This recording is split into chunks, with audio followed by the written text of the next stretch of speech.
Support WrestleTalk! Visit WrestleTalk.com.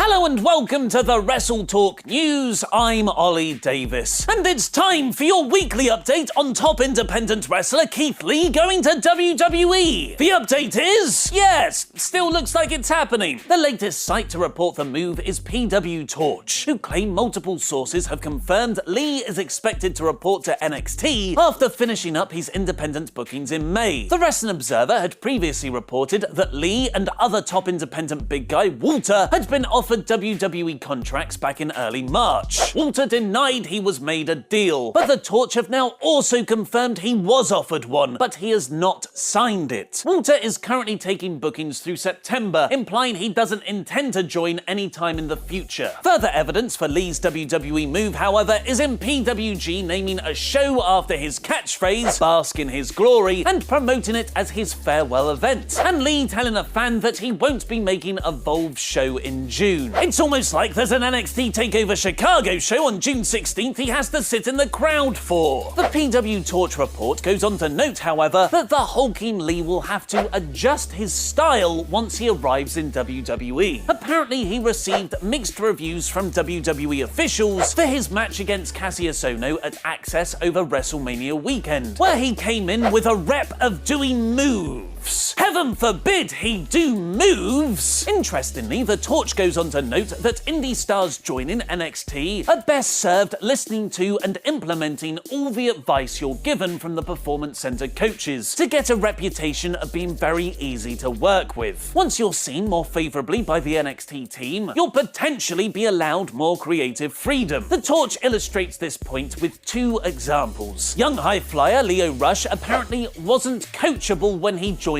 the promotion, which is one reason why he struggled early on. Ricochet, however, who only joined NXT in January, has been great to work with, and in turn producers have invited him to have more input into his character. Despite Triple H saying the Performance Center was full just a few months ago, the promotion has signed another independent wrestler, although he was kind of there full-time already. Martin Stone first signed with WWE in 2011, debuting 2 years later as Danny Burch. But despite being a bloody hard bastard, he was released in April 2014. Following a brief spell in TNA, however, he still wrestled rather frequently on NXT from 2015 onwards, and even competed at last year's UK tournament. His free agent spell has now seemingly come to an end, though, as he announced at last weekend's Beyond Wrestling event that he'd signed with WWE. And he's not the only name we'll be seeing on WWE TV on a regular basis soon, as PW Insider are reporting Jason Jordan will be returning very shortly. Faster than you can say decades of unpaid child support, Kurt Angle's kayfabe illegitimate son has seemingly recovered from the minimally invasive operation to decompress a nerve in his neck, which he had back in early February. And PW Insider claim he is slated to return later this month to the Raw brand, where he could be back on the road for the company as early as next week. As a special treat for the SWAF Nation, if you visit WrestleCrate.co.uk and use the discount code WTTV, you'll get a free DVD or autograph in your first box. WrestleCrate is a monthly mystery box full of loads of wrestling goodies, which has items from the biggest promotions in wrestling.